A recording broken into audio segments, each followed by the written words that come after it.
Достор салам, сиздер мен Дария Батырханова, мен каналыма кош келипсиздер.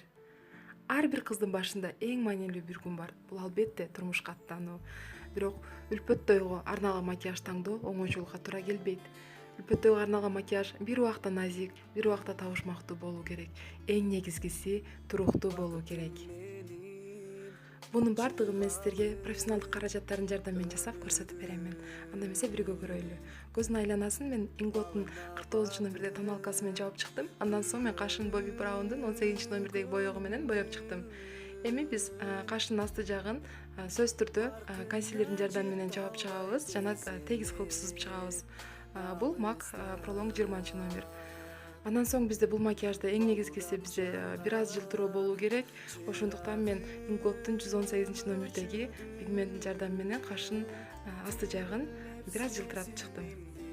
Эми көзүн өтөбүз. Биз мейкап ательедин боёктор аябай туруктуу болгондуктан эң ачык түсүн көздүн ички бурчуна жана шабдалуу түсүн биз көздүн ортоңку бөлүгүнө боеп чыктым. Андан соң мен MAC'тын мындайча айтканда бул кир роза деп айтсам да болот. Ушул түстүн алдындагы кабат. Андан соң мен кирпиктерин бойлоттум. Мен бордо түсүн колдондум. Эми мен атайын подводканын жардамы менен чийип чыгамын дагы. Подводканын үстү жагынан мен кайра кара түстү беремин. Мына мени Гуар абжем текшергени келди. Карап жатат. Бир болсо Гуар абжеме жакты. Азаматсың, жакшы деп туруп өтүп кетти. Ар бир макияжга бизде кирпик ашыкчалык кылбагандыктан мен азыр кирпик жабыштырдым. Эми биз базага өтөбүз. Айтмакчы, биз көзүбүздүн асты жагындагы ошол эле техника менен боеп чыгабыз. Мына достор, эми биз бетке тон берүүгө өтсөк болот. Мен бул учурда Estée Lauder'дин 1C1 деген тоналдык крем номерин таңдадым.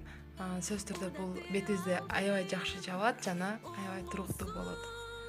Мына ошо коюлган тоналдык кремдин бардыгын мен атайын beauty blendердин жардамы менен жайып чыгам жана сиңдиртип чыгамын.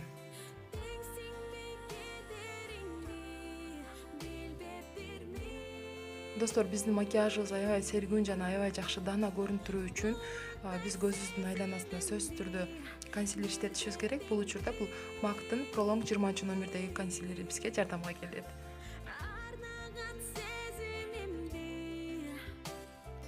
Мына достор, эгерде байкаган болсоңуздар, бизде макияжга акцент дана эле түшүп калды.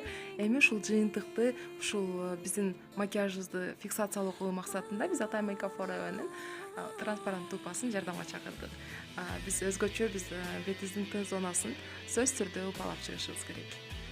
Бетибиз нурдуу жана аябай жакшынакай көрүнүп туруу үчүн биз сөзсүз түрдө хайлайтер иштетишибиз керек. Азыр өзүңүздөр көрөсүздөр, мен койгон жерге коебуз. Сөзсүз түрдө биз 3-чү көз деп коебуз. Ушул жерге коебуз, муртубуздун койгон жерине. Эми биз Inglot'ун 502-номериндеги корректордун жардамы менен бетибизди формага келтирдик. Биз азыр мурдун контурлап чыгабыз. Мурдун контурлап чыккан соң биз кийинки кадамга өтөбүз. Кийинки кадам бул бизде эндик. Эндик бул румяна. Азыр мен иштеп жаткан румяна бул MAC'тын Baby Blush аттуу румянасы. Мына бизде ар бирибиз ушинтип текшерип чыгат. Эгерде жакса, жакшы азаматсың деп өтүп кетет. Биз кирпиктерин сөзсүз түрдө боеп чыгышыбыз керек. Боеп чыккан соң биз кийинки кадамга өтсөк болот. Бул бизге бул кадамсыз бизде макияж бүтпөйт. Бул албетте помада. Достор, биздин макияжыбыз соңуна чыкты. Эгерде сиздерге жаккан болсо, сөзсүз түрдө лайк басыңыздар, өзүңүздөрдүн пикириңиздерди калтырыңыздар. Кийинки сабактарды калтырып жибербеш үчүн сөзсүз түрдө менин каналыма кошулуңуздар. Саламатта калыңыздар.